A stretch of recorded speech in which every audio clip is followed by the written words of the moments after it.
Hello mga kapudi, kamusta na kayo? Isang mapagpalang tanghali po sa ating lahat. Ano po ang inyong lulutuin pananghalian?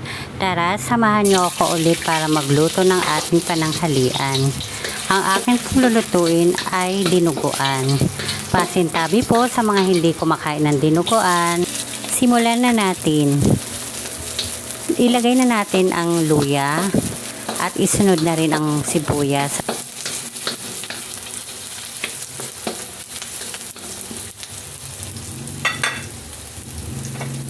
At maglagay na rin tayo ng bawang. Ito'y sangkutsain maigi.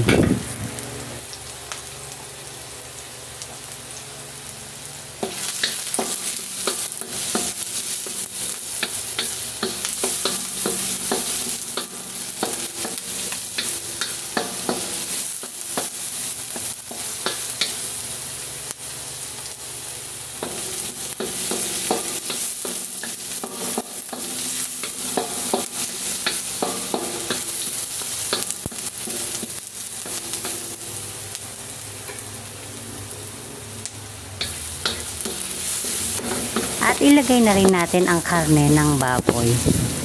Ang karne ng baboy ay akin nang nailaga. Hayaan lang po natin ito sangkutsain ng matagal.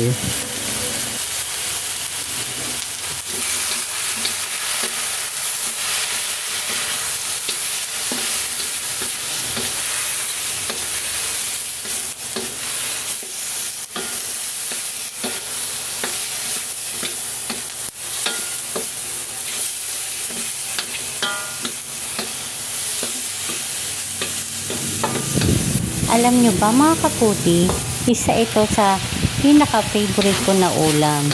Kahit umabot pa to ng kinabukasan, napakasarap pa rin.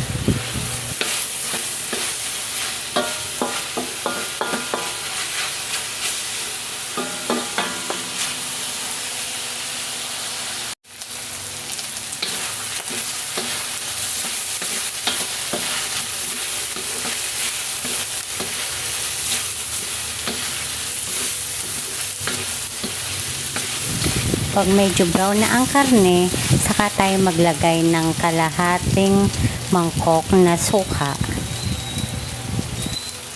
Hayaan lang po natin ito at wag po natin haluin hanggang sa maluto ang suka. Maglagay na tayo ng paminta.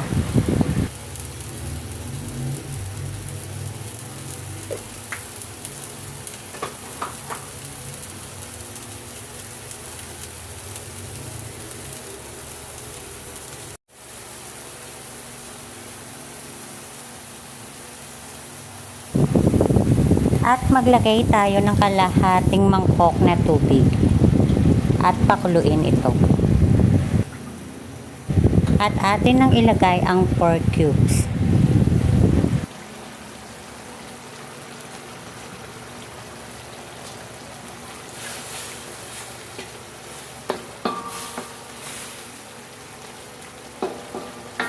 Pag ito ay kulong-kulo na, saka natin ilalagay ang dugo ng baboy.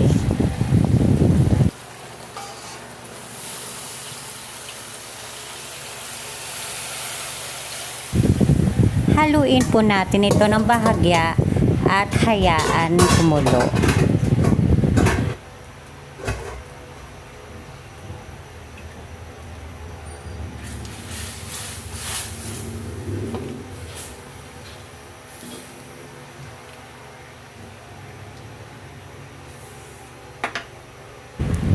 Maglagay po tayo ng kaunting asin.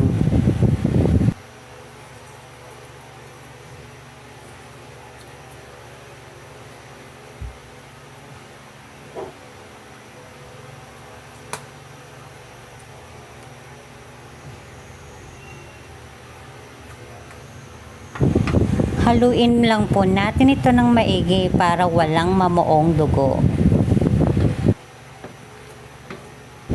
Nga pala mga kaputi, ang teknik ko nga pala sa dugo ay nilalagyan ko ng suka bago ko siya durugin. At aking itong sasalain.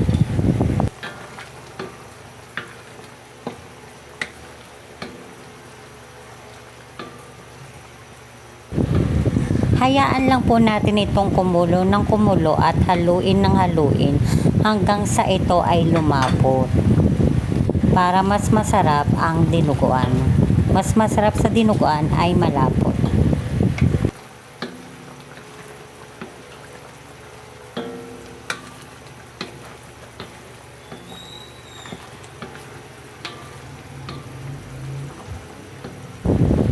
At ilagay na natin ang siling green.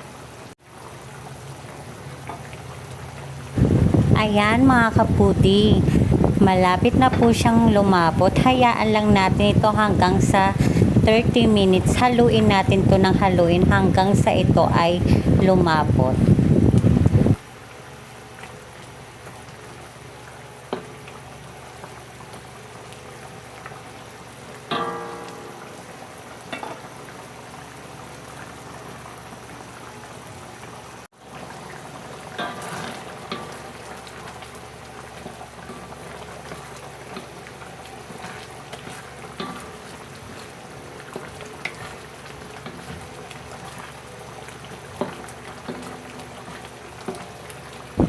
After 30 minutes, eto na po siya mga kaputi.